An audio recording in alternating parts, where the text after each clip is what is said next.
All right, let's put our coaching hat on, as you wear probably the majority of the time these days. What are you telling Roman Dolidze going into this? Well, going into this fight, you got to be careful with the pace of Anthony Hernandez, but there's a couple of things to do. Anthony's really good on the inside, so you got to be able to dominate inside the pocket. Because of the threat of the takedown, Anthony's able to get off like this. But you know who else has power on the inside? Roman Dolidze. Now watch him against Phil Hall's coming up here. Look at this. Bang!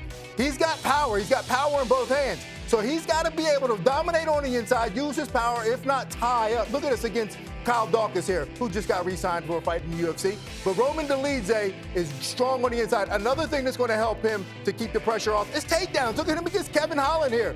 He's capable of shooting takedowns. He doesn't always do it, but we know he's capable of doing it. Here's another takedown. Slips to the right, goes right in on Laureano Starpoli. And now look at this. Here's the situation. The only person to ever shoot a takedown on Anthony Hernandez, Rodolfo Vieira, locks his hands, gets him down pretty easy. I'm more than willing to bet if Roman Dolidze wants to get a takedown, he can do it. And if he doesn't, guard play. This is, in my opinion, his best strength. His guard play. Look at this leg lock attempt on Imavov. Doesn't work? Look at the sweep.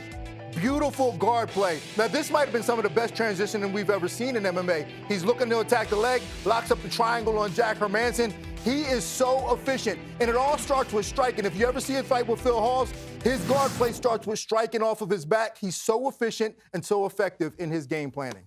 That was very good. That was very good. That's why they have me do that. Yeah. Yeah, that was strong. I was just going to jump in real quick. Not only is his guard play so strong, Dolidze, because you see he's just never square on his back. You don't have anything. If your back is flat on the mat, you don't have anything. You always have to be on a hip. He's so strong, people can't flatten him. So he's always on a hip, shifting people's momentum and their hips, and that's how he's able to sweep guys. But another thing is, Fluffy's a little bit weak in the midsection. I don't know if the hair is from Fluffy, the nickname, or the Fluffy in the midsection, but he's taking body shots. Kevin Holland had handed Anthony Hernandez a loss from the midsection. He's also gotten hurt to the body before. When Dolidze switches to southpaw, he likes to go heavy kicks. That lines him up with the liver on Fluffy's side. So we might see some of that. We might see Dolidze switching stances, teasing some kicks out there to see how Fluffy reacts on these. Yeah, I agree with that. That's a good call, and you know their coaches see that. If we're watching videos and we're noticing that, listen, this guy doesn't go away. He's very relentless. He's going to be in your face the entire time. But if you've seen in some of his other fights where he got hurt to the body, that is your key to victory on the feet, I would say. On the floor, we got the submission game moving forward. Yeah. Fluffy is coming in having won 7 straight. 5 of those have been finishes. He hasn't lost since 2020, but he's only been ranked for less than a year. However, he has earned the respect of the odds makers coming in at a minus 355 favorite. Alan, what impresses you the most about Fluffy Hernandez? I mean, it's the low-hanging fruit that I find, but anytime I see somebody with an exceptional gas tank, you know, all right, it's going to be one of those type of fights. It's going to be a dog fight. And he's also got a slipperiness about him. And what I mean by this, and a lot of people, you will get them in a position, you feel like I won the hip battle, I have the pressure, but he finds a way to slip out. And he's very good in those type of situations. That's why he has so many takedowns, because he will go for submissions. He will lose position, but then he will reposition himself to win that battle and get you back down to the ground. He's slippery. He chain wrestles well in the chaos, but he's got a gas tank to go for 25 minutes. Yeah, people are afraid of, like, knockout artists. You see someone get, with crazy power, you're afraid of them. But I think someone that you're afraid of a little bit more is a guy with a crazy gas tank, a guy that won't stop. Because in you want to be a guy who finishes fights. But what if you don't finish the fight? Now it's playing in your head, oh, my God, this is going to get worse and worse and worse for me. And that's what Hernandez brings to the table. I think you said it best a little earlier. It's a Marab style. And when you have that type of Marab style where it's just relentless pressure and they're striking, and then when you forget about that, then they're taking you down, and they're not so adamant about even finishing. They're just putting that pressure on you to get you to get all jumpy, and you don't know what's coming next. And that's what Anthony Hernandez does best. You just don't know what's coming next. And he's so efficient and he's so effective at doing all those things.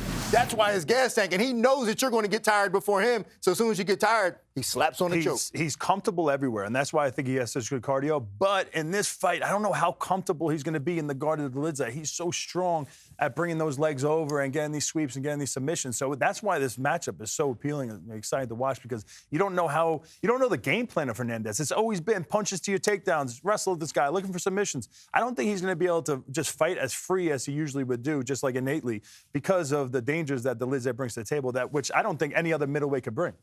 He's really come a long way, though, since one win in his first 4 UFC fights, right, to 7 wins in a row going into this one. Karyn Bryant is with Fluffy now. Thanks, guys. All right, Anthony, another main event for you. You're on a 7-win streak. What do you make of the matchup with Roman?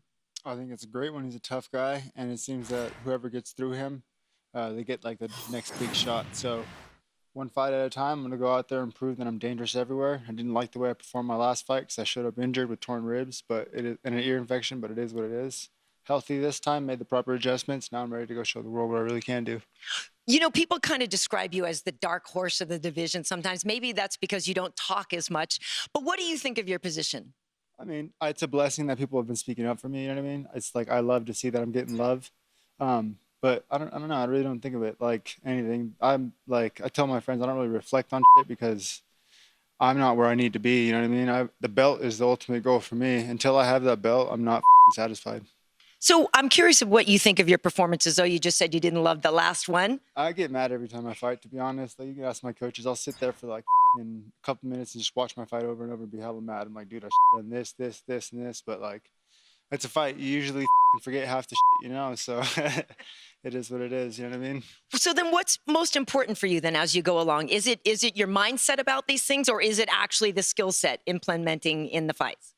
Obviously it's the skills, because the skills make the shit way easier.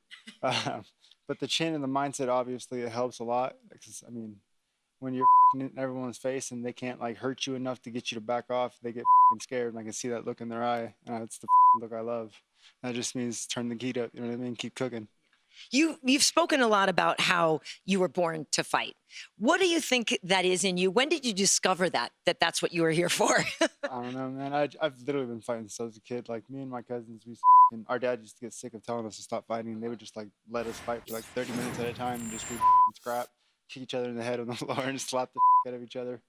But it's just life, you know what I mean? You live, you learn, and you get tough. When you live in the country, there ain't to do but play with each other. And sometimes if you don't agree, you fight. I understand you there. Obviously, we know that the middleweight title is on the line very soon. What do you think a win on Saturday night gets you? I think it's great. I think a win gets me gets the eyes on me, you know what I mean? Especially since it's next week and people are always like sitting around wanting to watch fights. I think they'll watch my fight and be like, oh, dope.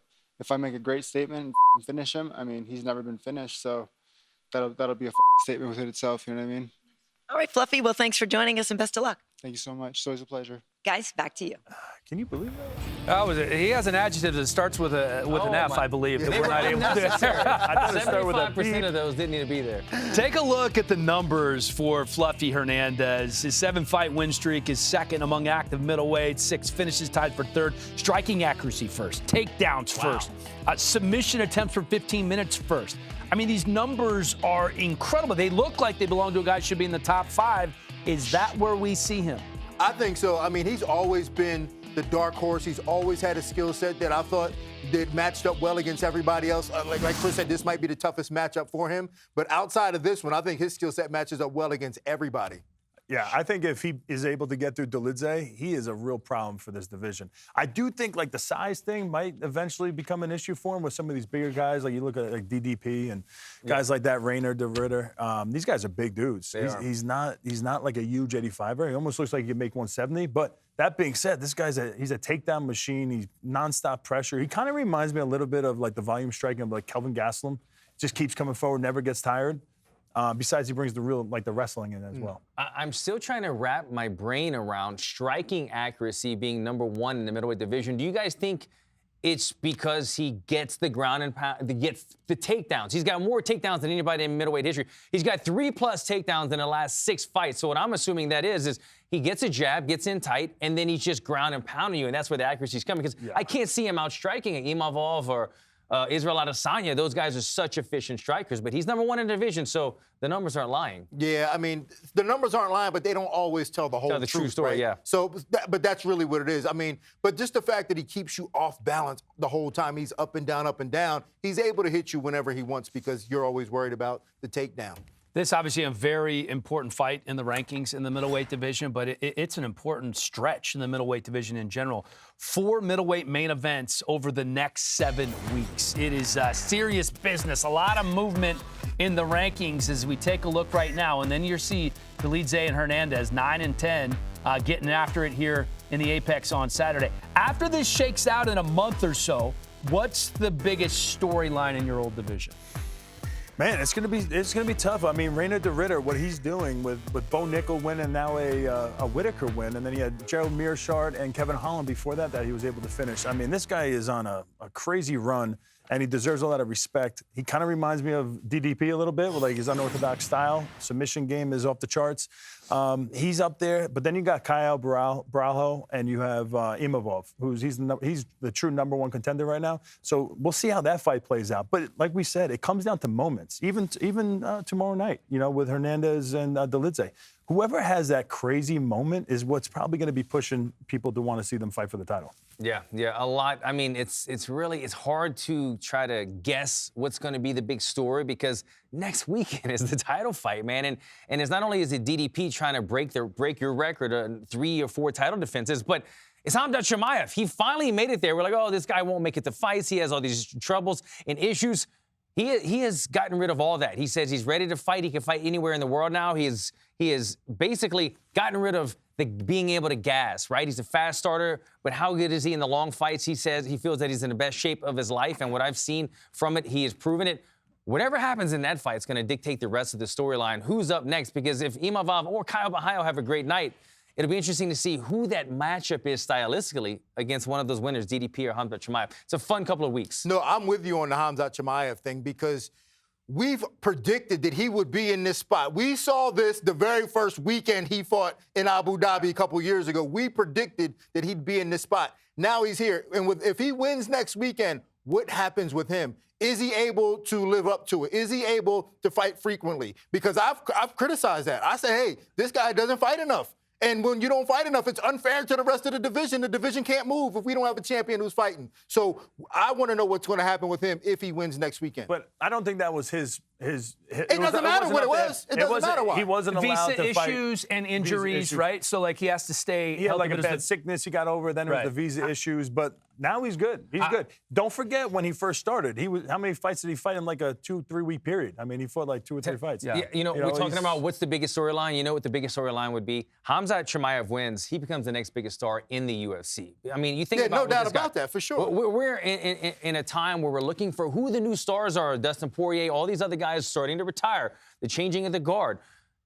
Khamzat Chimaev is that guy that when he walks out, he runs out. He runs out of the tunnel. Everybody is just trying to get a look at this wild animal. This guy that is just, he's uncaged when he's inside of there. He's something different. He has that X factor. You put a gold belt around the waist of a guy like Khamzat Chimaev, he becomes possibly the biggest star in the UFC. Is it a little like Alex Pereira, where, the English wasn't the best? He wasn't American, so the American fans didn't gravitate to him, but he has just enough personality, enough of that dry humor, to make you want to root for him. 100%. I mean, he's TikTokable, and that's what seems to build stars the fastest. I mean, the guys that just, I kill everybody, like that right there. I've seen that 1,000 times inside of my house because of my son.